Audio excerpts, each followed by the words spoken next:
Fidèles téléspectateurs de Rotalali, bonsoir et bienvenue dans votre journal.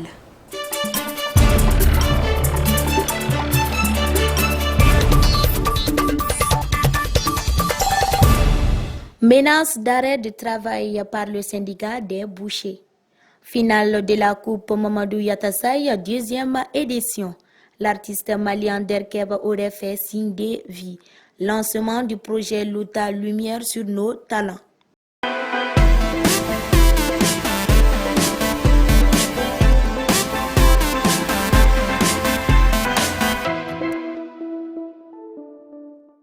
Eh bien, comme je vous l'ai annoncé dans les titres, le syndicat des bouchers réapparaît avec une tonalité menaçante d'arrêt de travail dans la capitale malienne. Cette volonté d'aller en grève de la part du dit syndicat est due à la violation du protocole d'accord signé avec le gouvernement malien.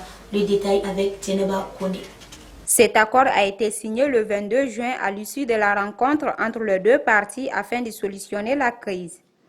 Il a été scellé ce jour pour une période de 2 mois.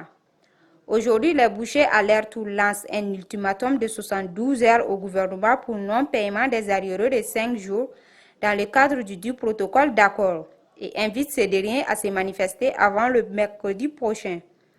Cependant, la faiblesse du gouvernement a été maintes fois dénoncée par certains bouchers quelques jours après la signature de la convention. Comme nous confie un boucher, les autorités avaient promis de nous aider, mais sans suite. Aujourd'hui, le gouvernement, à travers le ministère de l'Industrie et du Commerce, est plus qu'interpellé à réagir vite à cette situation. Batia Production était ce samedi dernier à l'hôtel Colibri de Faso-Kanou face aux journalistes pour la présentation de son projet Lumière sur nos talents. Ce projet est axé sur 3 principales activités, à savoir la musique, la coiffure et l'habillement. Madame Traoré Oumou Sissé au micro de Mohamed Samaki. Par rapport à l'événement, je dirais, comme ça repose sur 3 principes. La musique, la coiffure et l'habillement. Et donc, vous savez que la culture, c'est le socle de toute nation et de tout développement. Qui parle de culture parle de créativité. On peut toujours aller en améliorant. Par rapport à nos tenues, il y a beaucoup de tenues du Mali qui sont exportées ailleurs, qui sont mieux prisées ailleurs qu'au Mali par les Maliens eux-mêmes. Le bogolan, l'indigo, et il y a même les tissus crêpes maliens. Vous allez à la Comatex, il y en a plein.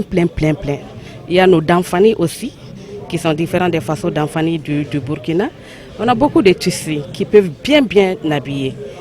L'habit est culturel, hein? Par exemple, si je parle des hommes bleus, il s'agit des Touaregs qui portent des tissus légers bleus, soit en indigo au nord. Donc ça montre l'identité même d'un pays et d'une nation.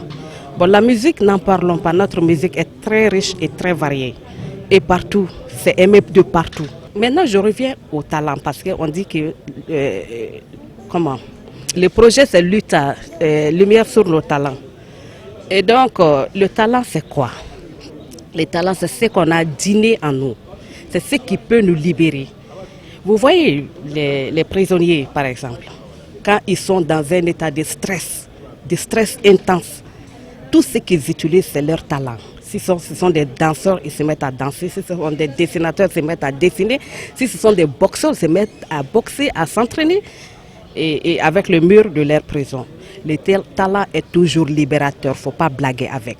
Quand on ne réussit pas avec les études, il faut se pencher sur le talent. Le talent ne ment pas et ça ne peut pas nous lâcher. Et donc, j'exhorte quand même la jeunesse malienne à aller dans ce sens, à utiliser tout son savoir-faire, son talent, et pour faire porter très haut l'étendard du Mali, en tout cas sur la scène nationale et internationale.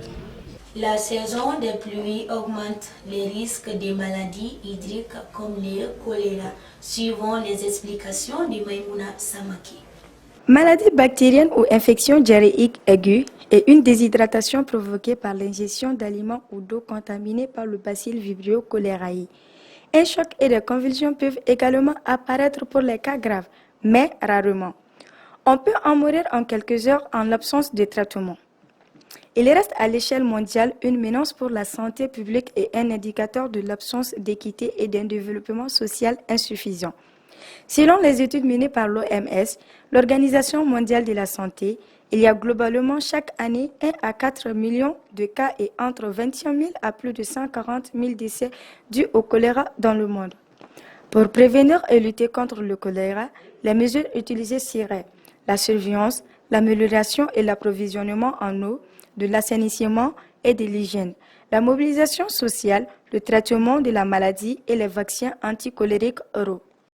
Ce dimanche dernier s'est tenue la finale de la 2e édition de la Coupe Mamadou Yatassaye au terrain de l'école Colon Koulibaly de Yirimadio. Une finale qui opposait le FC Vétéran au ASB. Le match s'est terminé par un score de 1-0 en faveur de l'ASB. Suivons les reportages de Mamadou Yatassaye avec la voix de Tieneba Dambélé. À 15h, le coup d'envoi a été donné par le parrain Mamadou Yatassaye. Le FC Vétéran habillé en rouge et l'ASB en noir et blanc.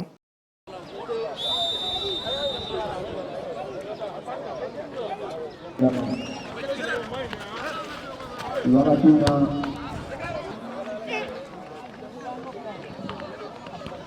0-0 score à la mi-temps. Au retour du vestiaire, l'ASB ouvre le score en pénalty. Score final 1-0 en faveur de l'ASB. Pour Mamadou Yatassaye, parrain de cette 10e édition, une telle activité sportive pendant les vacances contribue à l'épanouissement des jeunes et à la lutte contre la consommation des drogues. Des enveloppes symboliques ont été remises aux deux équipes. Vivement la prochaine édition. Nous restons toujours à la finale de la Coupe Mamadou Yatassaye. Le parent revient sur le pourquoi de la tenue de cette activité sportive.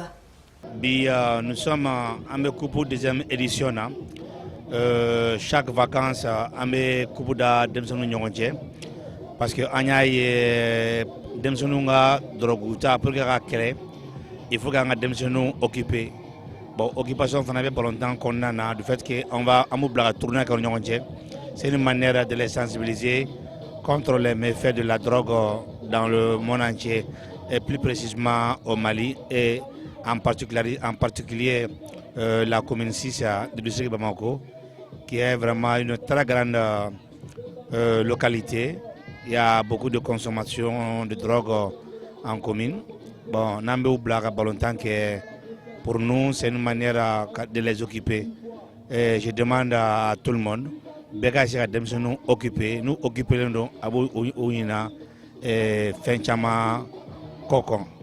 À présent, page culture, l'espoir est rené dans le camp du rappeur Derkeb. L'artiste aurait échangé avec son porte-parole Amadou Mobogire Togo. Le détail avec Malando Sissoko. De son vrai nom Amadou Kébé, le rappeur malien alias Derkeb a disparu il y a de cela un mois. Enlevé dans la région de Tombouctou, Derkeb était accompagné par 2 de ses membres de son équipe. Il s'agit bien de Ousmane Koulibaly alias Der Bakozi et de Alfousseini Touré surnommé Der Alous. Selon Amadou Mobogire Togo, membre du label de l'artiste et porte-parole de la cellule de crise créée par ses proches, il affirme avoir parlé avec Derkeb au téléphone de sa mère. L'artiste rassure son porte-parole de leur situation actuelle. Les mamans de ces jeunes disparus qui vivaient dans l'angoisse sembleraient être soulagées par ces nouvelles rapportées par Amadou Mobogire Togo. Pour rappel, Dr Keb était en tournée pour la promotion de son tout nouveau album intitulé Mon Empire. À très bientôt, Amadou Kébé.